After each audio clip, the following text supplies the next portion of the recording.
Hello, my name is Josh Atkinson, and you have once again stumbled upon my portrait painting YouTube channel. So today I'm going to be showing you how I did this portrait. It's called Laura's dad. I'll tell you why later. But basically the topic of this is um, I guess like modifying your technique to suit a different kind of project, a larger project in this case. Anyway, so that's about what it's going to be about, and now let's watch the time lapse.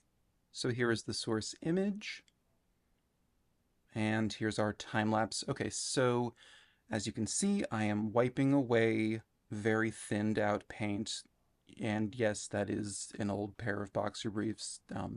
Whatever. I'm recycling environment. I don't know. Just a pig. Whatever. But so they were clean. They were washed. Don't worry. But so yeah. So if you watch the past two videos, you would see that I was struggling with using my standard approach to get a face blocked in. You know, using my quasi understanding of the Andrew Loomis circle to place the brow ridge, the eyes, the nose. You just place the features and keep them in the right proportion. But when I was painting site size on the like 5x7s, I could just kind of refer back to this tablet you can see on the left, and it would translate instantly in terms of like getting the proportions and the sizes right on the canvas. But moving up to these 11x14s and painting the human head larger than it actually is in general, I found that that approach was not working. So that's what you can see in the last two videos here. I tried my approach that I'd used for flowers with lots of petals, roses, peonies, things like that, and just did a thin wash with Gamsol, and I used burnt umber this time, and um, and I wiped away, I guess, the positive space, the light areas, and let the initial shadows be made of that layer of burnt umber. So, so yeah, I really can't tell you why this worked. Um, Also, side note, the woman that taught me how to paint on public access television, I never met her, Helen Van Wyck. Her, she's got a YouTube channel. Someone is running it, and they're uploading a lot of her old stuff. So y'all should go check that out if you want to learn like how I learned. Again, Helen Van Wyck, WYK.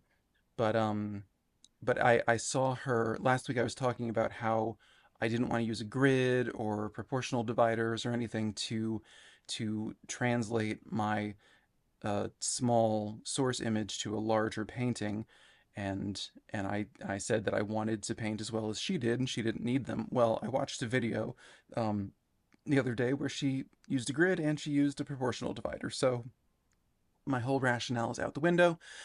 But that's fine. Um, I never needed consistency to continue to think something that was not helpful. But so yeah. Anyway, this painting is coming along. I don't I can't tell you why. I don't know. I guess just the wipe away method worked for something larger because, well, because you can get big areas covered. Like I started with, I don't know, his hairline or his brow ridge, one of the two. Um, and I could just, compare that down to the eye sockets, to the nose, to the lips and chin and jawline and ears and neck and everything. And it just kind of solved the problem. Spoiler alert, maybe 5 or 6 weeks later on this channel, I will post videos where this technique suddenly stopped working, and I had a 5 week period where I finished one painting, which is really, really slow for me. But we'll deal with that later. For now, this technique is working. I'm happy it's working. And yeah, this is a portrait of an actor named Ray Wise who plays Leland Palmer on a TV show called Twin Peaks. It's a great show. I think that it had they made a movie called Twin Peaks Fire Walk with Me, and then they made a later series called Twin Peaks The Return that I think are much better than the original series.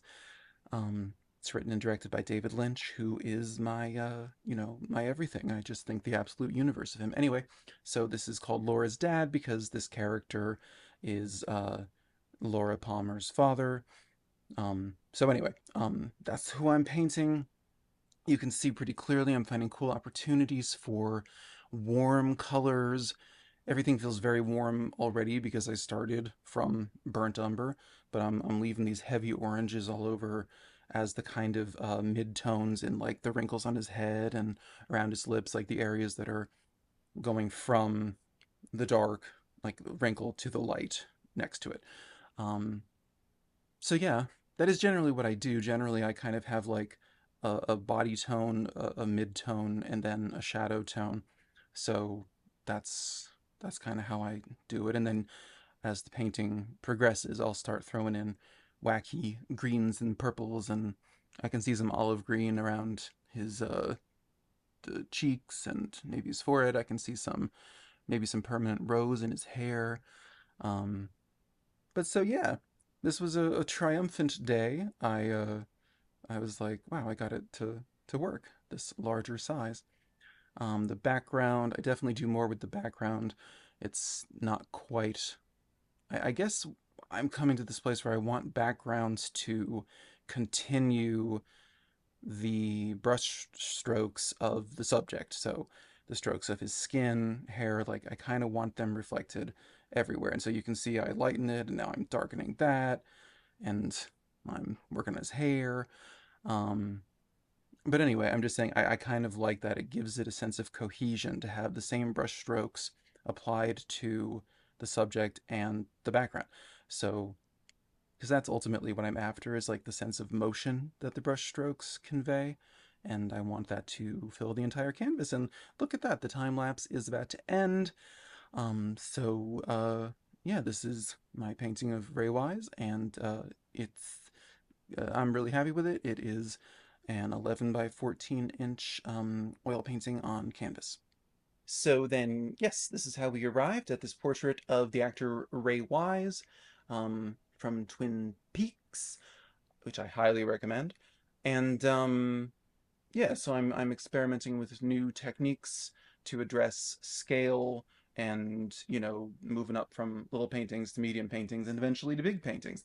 So then, yeah, I want to say thank you for the new subscribers. I'm up to 155. Much appreciated.